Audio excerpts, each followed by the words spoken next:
প্রায় আধ ঘন্টা রেখেছে আছে, আশা করে মনে হয় হয়ে গেছে। এবার চেক করে দেখি। মা দেখো কত সুন্দর হয়েছে, কুমড়ো পাতা সেন্টটা বেরিয়ে গেছে। হ্যাঁ তার আমি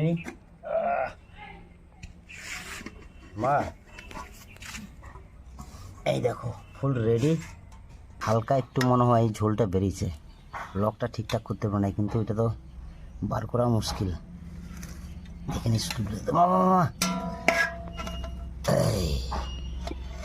কুমড়োর পাতা ভাপিয়ে নিয়েছি, এখন আমি বেটে নেবো। এখানে কি কি মশলা নিয়েছি এবার দেখে নিন। মশলাগুলো আমি ভেজে নিয়েছি, শুকনো লঙ্কা, পাঁচফোড়ন, গোলমরিচ, কালো জিরে একসঙ্গে বেটে নেব। হ্যাঁ রসুন আছে, স্বাদ মতো লবণ। এখন দেবো কুমড়োর পাতা।